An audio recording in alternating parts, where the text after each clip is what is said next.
বাচ্চাদের পড়াশোনার ক্ষেত্রে বাবা মায়েরা একটা কথা হরহামেশাই বলে থাকে, যে কোনো পরীক্ষায় প্রতিটি বিষয়কেই সমান গুরুত্ব দিতে হয়, নইলে গুরুত্বপূর্ণ সময়ে বিপদ অনিবার্য। সেই কথাটাই যেন একদম অক্ষরে অক্ষরে মিলে গেল পাকিস্তানের ক্ষেত্রে। এবারে টি-20 বিশ্বকাপ থেকে বিদায় ঘণ্টা বেজে গেল বাবর আজমের দলে। সমীকরণের মারপ্যাচে পড়ে তারা পেরে ওঠেনি স্বাগতিক মার্কিন যুক্তরাষ্ট্রের সঙ্গে। যোগ্য দল হিসেবেই সুপার 8-এর টিকিট কেটেছে মোনাঙ্ক প্যাটেলের দল।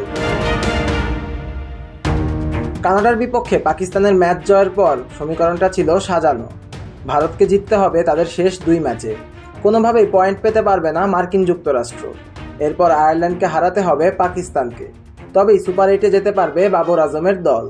সমীকরণটা এগোচ্ছিল ঠিকঠাকভাবেই। ভারত ম্যাচ জিতেছিল মার্কিন যুক্তরাষ্ট্রের সঙ্গে। শুক্রবার তাই পাকিস্তানের প্রার্থনা ছিল আয়ারল্যান্ডের জয়ের জন্য, কিন্তু বাধা তৈরি হলো বৃষ্টিতে। ফ্লোরিডায় খেলা হলো না একটা ওভারও, ফলে ভাগাভাগি হয়ে গেল পয়েন্ট। তার সুবাদেই 5 পয়েন্ট নিয়ে এই গ্রুপ থেকে ভারতের পর সুপার 8-এ চলে গেল মার্কিনিরা। বাদ পড়ে গেল পাকিস্তান। এবারের বিশ্বকাপ শুরু হওয়ার আগে থেকেই পাকিস্তান দলে ঘটেছে নানা ধরনের ঘটনা। কোচিং প্যানেলে পরিবর্তন এনেছিল তারা। ভারতকে 2011 বিশ্বকাপ জেতানো দক্ষিণ আফ্রিকান কোচ গ্যারি কার্স্টেনকে সাদা বলের ফরম্যাটের জন্য যুক্ত করেছিল তারা কোচিং প্যানেলে। আর নয় ড্যাম্প ওয়ালের সাথে toxic relation, Berger mister expert damp গার্ডই সঠিক সলিউশন। টি-20 ফরম্যাটে পাকিস্তান দলের অধিনায়ক করা হয় পেসার শাহিন শাহ আফ্রিদিকে, কিন্তু পাকিস্তান সুপার লিগ PSL-এ শাহিনের দল খারাপ করায় এবং তার অধীনে নিউজিল্যান্ডে দলের পারফরমেন্স খারাপ হওয়ায় এক সিরিজ পরই তাকে সরিয়ে আবার অধিনায়ক করা হয় বাবর আজমকে। এত সব ঘটনার মাঝে বিশ্বকাপের আগে অবসর থেকে ফেরেন পেসার মোহাম্মদ আমির ও অলরাউন্ডার ইমাদ ওয়াসিম। জায়গাও পেয়ে যান পাকিস্তান স্কোয়াডে। বিশ্বকাপের আগে প্রস্তুতির অংশ হিসেবে আয়ারল্যান্ডের বিপক্ষে সিরিজ খেলে পাকিস্তান, সেখানেও হারে প্রথম ম্যাচে। ইংল্যান্ডের বিপক্ষেও সিরিজ হারে পাকিস্তান। সতর্ক বার্তাটা পাওয়া গিয়েছিল সেই সময়ে।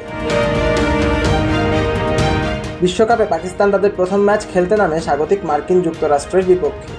কাগজে কলমে পাকিস্তানের চেয়ে শক্তিশালী দল না হলেও দুই দলের সাম্প্রতিক ফর্মের কারণে সেই ম্যাচে স্বাগতিকরাও ছিল সমীহ জাগানিয়া। বাংলাদেশকে সিরিজ হারিয়ে এবং নিজেদের প্রথম ম্যাচে কানাডাকে বড় ব্যবধানে হারিয়ে বিশ্বকাপ শুরু করা যুক্তরাষ্ট্র বার্তাটা দিয়ে রেখেছিল পূর্বেই। পাকিস্তানকে সেই ম্যাচে চেপে ধরে স্বাগতিকরা। শেষ পর্যন্ত সুপার ওভারে ম্যাচ জিতে নিয়ে ইতিহাস গড়ে মোনাঙ্ক প্যাটেলের দল। এরপর ভারতের বিপক্ষেও জেতা ম্যাচ হেরে যায় তারা। নাসাউ কাউন্টিতে সেদিন বোলাররা তাদের কাজটা করেছিল ভালোভাবেই, তবে ব্যাটারদের ব্যর্থতায় হাতের মুঠোয় থাকা ম্যাচ হেরে কঠিন সমীকরণের মারপ্যাচে পড়ে গতবারের ফাইনালিস্টরা। তার প্রথম ধাপটা পার করলেও এবার আর ভাগ্য সহায় হয়নি তাদের। ফিরে যেতে হচ্ছে প্রথম রাউন্ড থেকে। 2022 সালে ফাইনাল খেলা ছাড়াও 2021 আসরে সেমিফাইনালে খেলেছিল পাকিস্তান। তাদের বাদ পড়ায় একদিকে যেমন কিছুটা রং হারাবে বিশ্বকাপ, তেমনি যুক্তরাষ্ট্রের উত্থানে স্বাদ পাবে নতুন কিছু। তাই দিন শেষে ক্রিকেট সুন্দর, রঙিন হয় ক্রিকেটটাই। সিয়াম তালুকদার, অন ফিল্ড।